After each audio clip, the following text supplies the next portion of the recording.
Now I know Path of Exile's depth can be a little intimidating for new players, but I promise this is a build that anybody can play successfully. I'm going to explain all of the important pieces of how it works so that you can dive in and put this build together yourself. We start out as a mercenary and ascend into a witch hunter. We use grenades to clear the entire screen full of enemies at a time, and we use those same grenades to delete bosses in seconds. So if you want a build that makes the campaign and the endgame easy, stick around, let's talk about it. If the game looks fun, be sure to click the link down in the description below for the supporter pack during early access for $30. Massive shout out to Path of Exile 2 for sponsoring this video. Now let's dive in. So the first thing we should talk about here is what makes this build tick, and that's going to be our explosive grenade. This is where almost all of our damage is going to come from all the time. It's a really simple build, right? We just drop these on the ground and things die. Now you'll notice when you fire your grenades, they take a second to explode, and we don't want to wait that long for things to die. So the way that we do this is we shoot the grenades on the ground and then we instantly follow it up with an attack, and that blows them up right away. So we use our explosive grenade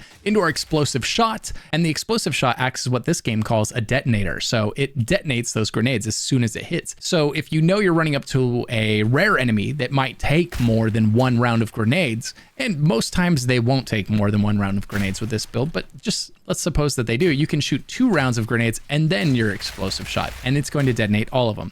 All right, now let's talk about the skills that we're going to be using for this build here. We're going to be using explosive grenade, and when we get it, explosive shot to detonate the explosive grenades.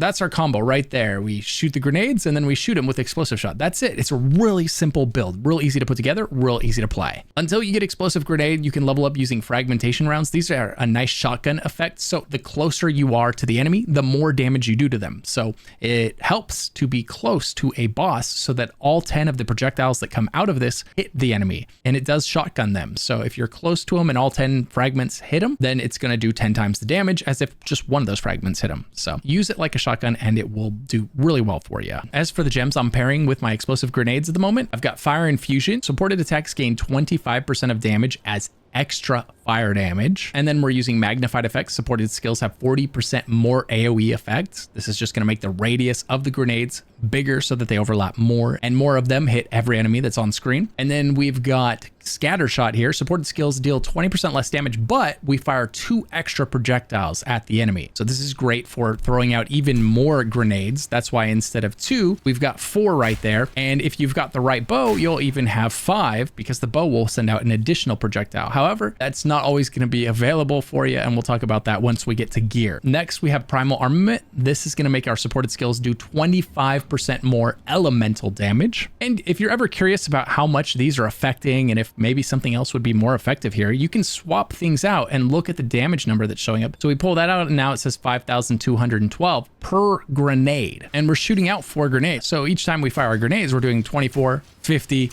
75, 100k damage just that fast, right? As each one of those grenades is doing 6,300.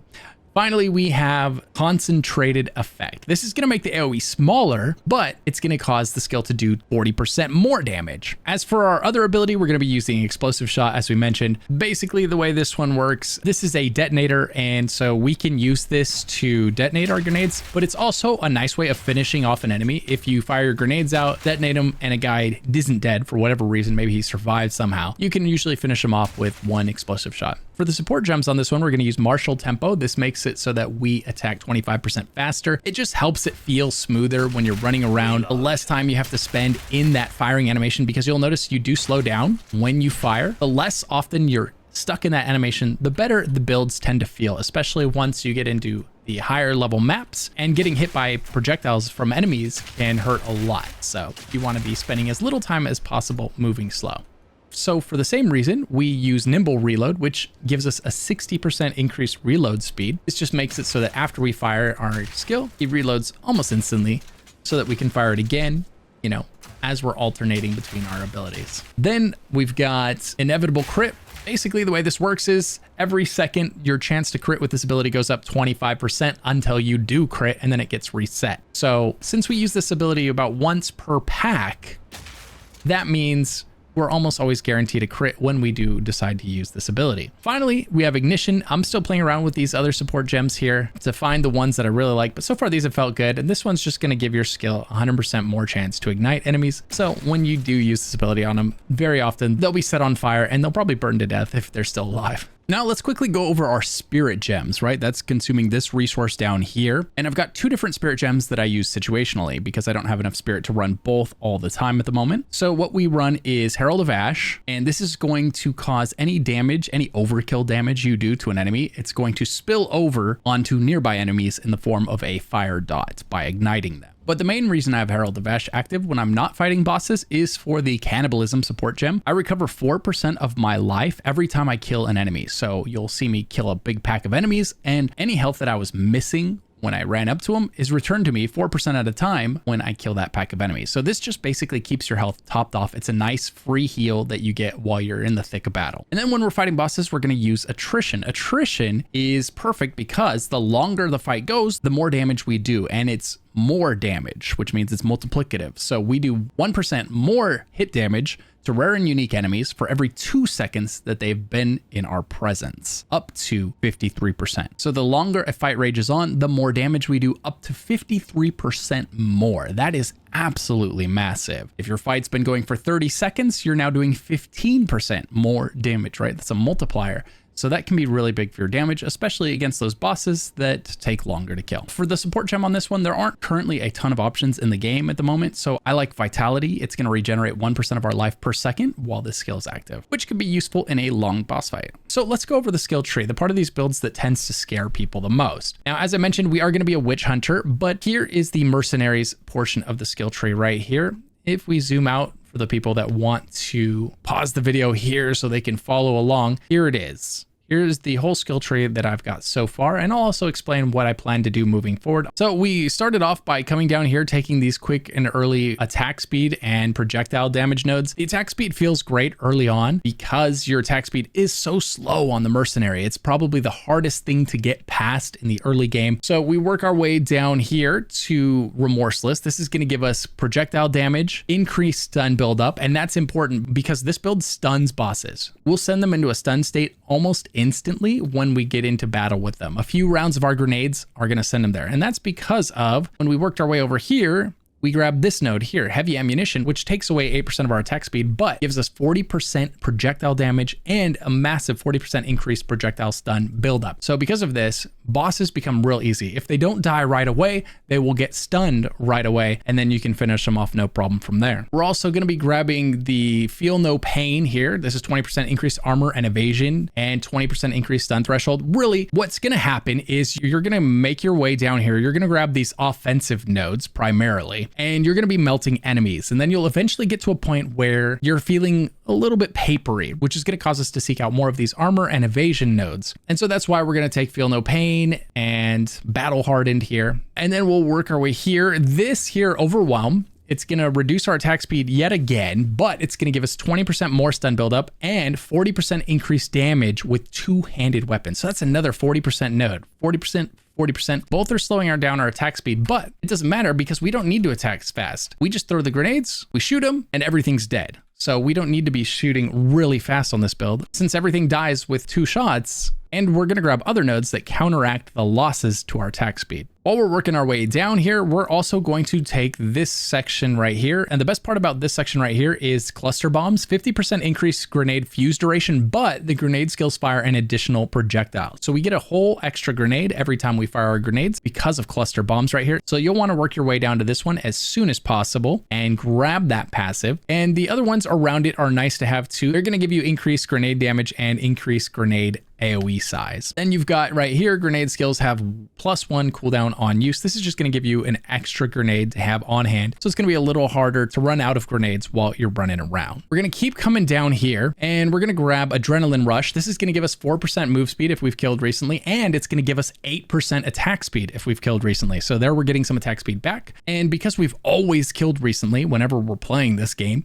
you always have these buffs. Then we're going to keep coming down here and we're going to make our way over to this crossbow. It's shaped like a crossbow and it's basically a bunch of crossbow buffs. So here we've got increased grenade damage. We've got grenades have a chance to activate a second time. So you fire grenades once and then they can blow up twice. So you send out your 4 grenades or your 5 grenades and you get 8 to 10 explosions, right? That's great. That's massive damage when that happens, and it happens quite often. This here is an attack speed section, and we're going to take advantage of it because we have grabbed quite a few nodes that are reducing our attack speed. And so we're going to get some of that back here by grabbing Sand in the Eyes. Now, this is going to give us 10% attack speed, and it's going to blind enemies with our on-hit attacks. Our explosions are considered an on-hit attack. An on-hit attack is anything that's not a dot, basically, a damage over time ability. So our grenades, they explode and that hits the enemies. And because they're all exploding, you'll notice that your enemies are blinded by your grenades constantly. Now, what does blind mean? Well, if we hover over this, it says being blinded causes them to have 20% less accuracy and 20% less evasion for 4 seconds. So this node is both increasing your attack speed and increasing your survivability. Then we're going to head over here to this AoE node. And the big nodes here are going to be 20% increased area of effect for attacks, right? We want our grenades, when they explode, we want them to be as big of explosions as possible to kill as much of the screen each time they explode as possible. We want everything on the screen to die in a single click, right? That's basically the goal in an ARPG. And so this is helping us achieve that here. You got all these AoE nodes here, increasing the area of effect and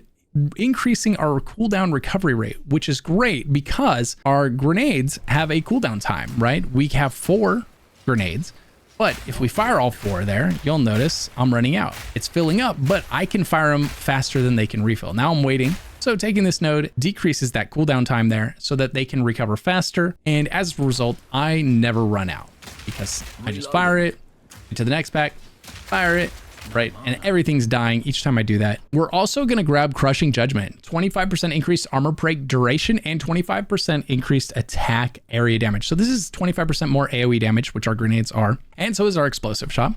While we're down here, we're also going to grab Giant Slayer. And these are nodes that are only effective when you're fighting rares and uniques, but that's really the only time you ever need more damage than you currently have. And so this is really nice. These are going to give you attack damage and attack speed against rare and unique enemies, which is perfect. Everything else dies the second we look at it. Those are the only ones that might take 1 or 2 shots anyways. So this is a pretty nice node to have. You'll fill this out while you're running through the campaign and you'll finish it early on in the maps. And just about then you'll start to feel like you need more defense. And that's when we're going to start making our way over here to this section. So this is a really defensive heavy section in the passive tree. We're going to be grabbing nodes like this one right here. It gives us 15% more armor so that we can get to this one right here, which gives us 80% increased armor for our body armor. And for that reason, we want to wear body armor that has really high armor value. And we're going to work our way down. We're going to grab, and we're trying to get to beef right here. And beef is exactly what it sounds like. This is going to give you tons of strength. And that's going to be really nice because every point of strength you get in Path of Exile gives you 2 health points. So this 25 strength node is also giving us 50 HP. And basically, once you get into maps, one of the things you're going to be hunting for is any source of HP that you can get on your character,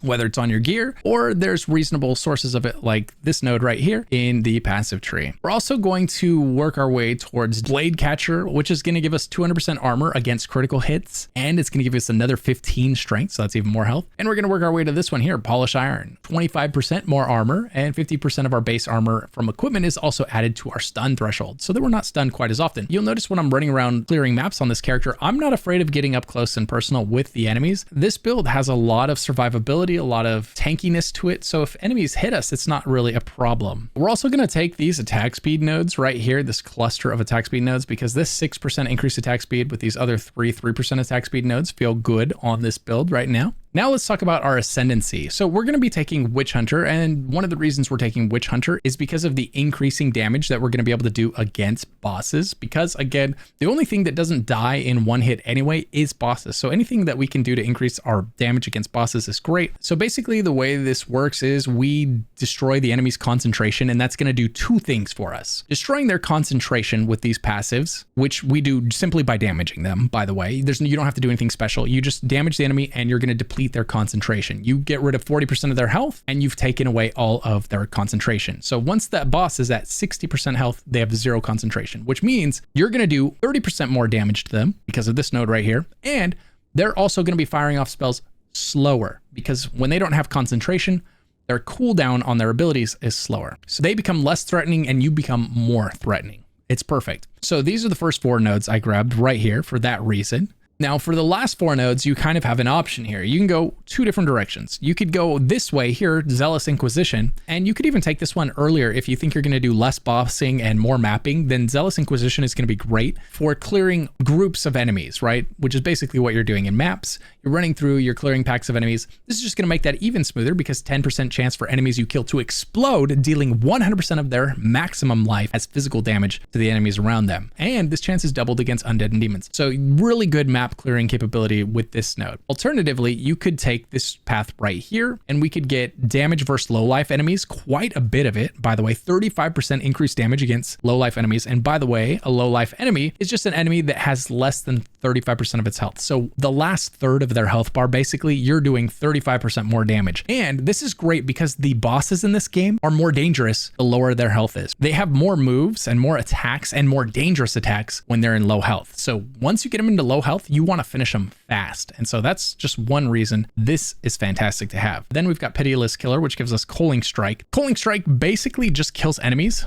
once their health reaches a certain threshold. So normal enemies will die instantly once they get to 30% health. Magic enemies, the blue ones, will die when their health hits 20%, rare at 10%, and then unique or bosses once they get to 5% health. So that's removing a massive chunk of these enemies' health bars before you even start touching them. And then finally, if you wanted to go all the way through with this, you could take Decimating Strike, which allows your first hit against an enemy to take between 5 and 30% of their life before your damage is applied from your attack. So you can just walk up to them and boom, they've lost 30% of their health before your attack even is registered. So that could feel really nice. My plan is to take Pitiless Killer and Zealous Inquisition for my last 4 points that I get to spend in my Ascendancy. Now let's talk about the stats that you're going to be looking for on your gear, because the Mercenary is a class that feels really good when you have a good bow, and it can feel really underwhelming when you don't. And so what makes a bow a good bow on the Mercenary? Well, first and foremost, for this build, getting a bow with massive amounts of physical damage is going to be very beneficial. And you can see here, I've got this bow that I've had for way too long. I just can't seem to get a better one, but hopefully soon here. But you can see this bow has increased physical damage. I added to it with the 2 runes that I placed into it. It also started with 100% increased physical damage, which is a fantastic roll. And it had flat physical damage, which is the dream really, to have those 2 together on an item. And everything else on there is superfluous. If there would have been attack speed on there somewhere, that would have been fantastic. But really what I'm looking for when I'm looking for bows is increased physical damage and flat physical damage. That's the adds 15 to 33 physical damage. When it states an actual number instead of a percentage, we call that flat physical. So that's what we're looking for on these weapons. Now, that's the stats you're looking for on weapons. Now, some bows fire additional grenades, like this one right here. It says grenade skills fire an additional projectile. So when possible, you'd be looking for the physical damage and all those great stats on one of these bows that has increased grenade projectiles being fired from it. The grenade skills fire additional projectiles. That line is always there on certain bows. So the bombard crossbows, for example, will always have that line. You'll notice this is a white item, right? It's not even magic. So it has that stat on it before it has anything else. And that item type will always have that stat on it. So you'll start to look for bombard crossbows when you're in that level range. But eventually, you'll get to a point where the increased damage on a better bow is going to outweigh the 1 extra projectile you'd get from hanging onto one of these if the physical damage that it's putting out is not high enough. But in a perfect world, you've got massive physical damage on a bow that sends out extra grenade projectiles. Outside the bow, for the rest of your gear, you're basically just looking to fill out your resistances, right? You want to get these as close to max as possible. The difference between surviving and dying in maps is really, it comes down to your resistances. Are they capped? If they are, then things don't really hurt that bad. If they're not capped, well, things can hurt a lot. So this build doesn't take any special gear to perform really well. Just mediocre gear that you find along the way works just fine to get you through the game. For your gear, you're ideally going to have armor and evasion on your gear. Probably more armor than evasion, but both are great to have. Occasionally you'll have an item like this one here. It gives me life. It also gives me some resistances I need. On your jewelry, for a long time, your jewelry is basically going to be something you're using to fill up your resistances. Like I've got this one right here. It's giving me some resistances, but it's also giving me 21% increased fire damage, which is an easy way to increase your damage because we are putting out a ton of fire damage on this build. So when you see an opportunity to wear something or grab a passive node that gives increased fire damage, it's going to be very beneficial to you. And if you're ever not sure if something's increasing your damage or decreasing it, you can just look damage 6,300 per grenade. We take this off and it drops down to 5,600 per grenade. So we just lost roughly 1/6 of our damage just by taking off this one ring because of that 21% increased fire damage that it's putting there. That's a lot of damage coming from one little ring. But the most important thing on your gear is going to be maxing out your resistances, right? You're just looking to get all of these to 75 as soon as possible. So you're going to mix and match gear and runes until you cap out your resistances. Now, as for the boots, I can't emphasize enough how good it feels to have increased move speed on the boots. 20% is nice. If you can get more, all the better, but 20% feels really good. So many of these games mechanics rely on you moving fast. Whether you're doing ascendancy trials or trying to get out of boss mechanics, that 20% increased move speed makes it so much easier to do all of those things. Playing this game with boots that don't have move speed on them is kind of like playing it on hard mode in a way. Move speed isn't a defensive stat that's going to show up here and make it obvious that you're taking less damage because of it, but it's at least as important as all of these core stats right here. If you're playing the build and you're putting it together and you have any questions, please don't hesitate to leave a comment. I'll do my best to answer every single one. I'm going to be playing the heck out of this character with the goal to take down every piece of content that this game has right now. If you found this build helpful, be sure to like and subscribe for more Path of Exile 2 content. Massive shout out to my YouTube channel members. If the game looks fun, be sure to click the link down in the description below for the supporter pack during early access for $30. Massive shout out to Path of Exile 2 for sponsoring this video. If you're not sure what to do next, check out one of these videos popping up on screen right now, and I hope to see you in the next one.